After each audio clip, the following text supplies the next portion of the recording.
The music felt too bright for the room I stood in. Laughter echoed around me.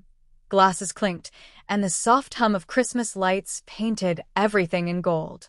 Across the room stood my wife, poised, charming, and untouchable, just as she liked to be. I moved toward her, hand reaching instinctively for her waist. She flinched before I even made contact. When I tried to hold her, she shoved me hard. "Don't touch me. God, you're so needy." The noise in the room faltered, as though the music itself forgot its cue. My hand froze midair, my smile stiffening into something hollow. Her colleagues looked away, uncomfortable. I looked at her, this woman I once woke beside, laughing, and saw only a stranger. Her sister came over, pity flickering in her eyes. "Rough night," she murmured.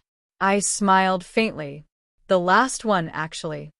She didn't understand, but I was already gone somewhere deep inside myself, halfway out the door of our life. By morning, I was physically gone too. I left behind a single note. Asterisk, you wanted space. Now you have it. Asterisk. We had met 8 years earlier. She was all warmth and energy, the kind of person who pulled you into her orbit before you realized how far from safety you drifted. I admired her brilliance, her confidence, the effortless way she took command of every room. When she smiled at me, I felt chosen.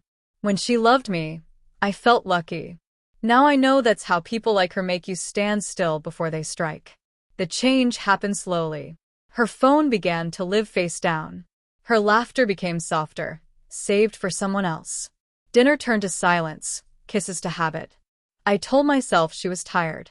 I told myself we'd find our rhythm again. But deep down I knew she was already gone. The proof came one evening in the glow of her screen. Asterisk, last night was amazing. Same place next week. Asterisk. I stared at it, calm. No anger. No tears. Just silence. Something inside me shifted into place. I didn't confront her. Liars thrive on confrontation. I simply watched. I learned her patterns, her excuses, her guilt. For 3 months, I played the role she expected, the clueless husband. I smiled through dinners, laughed at her stories, nodded when she mentioned late meetings. Meanwhile, I prepared.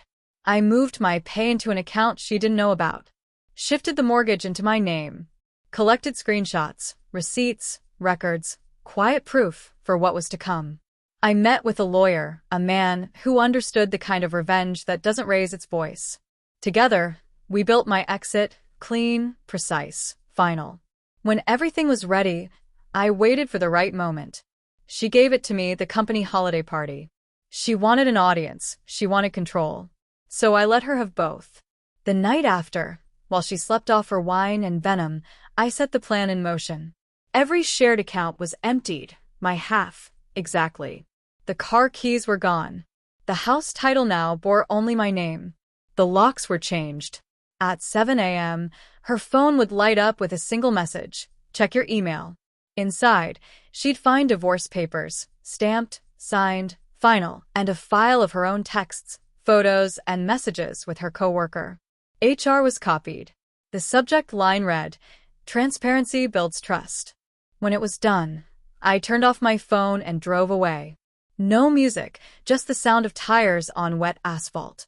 The morning was gray and still, the kind that feels like an eraser sweeping everything clean. I parked by the sea, a place she never liked, and sat watching the tide crawl in and out. When my lawyer called to confirm delivery, I said nothing, just listened, then hung up. She called 37 times. Her text shifted from rage to apology to silence. Then her sister called, panicked. "She's falling apart. What did you do?" I almost felt sorry. Almost. "She got what she asked for," I said softly. Space.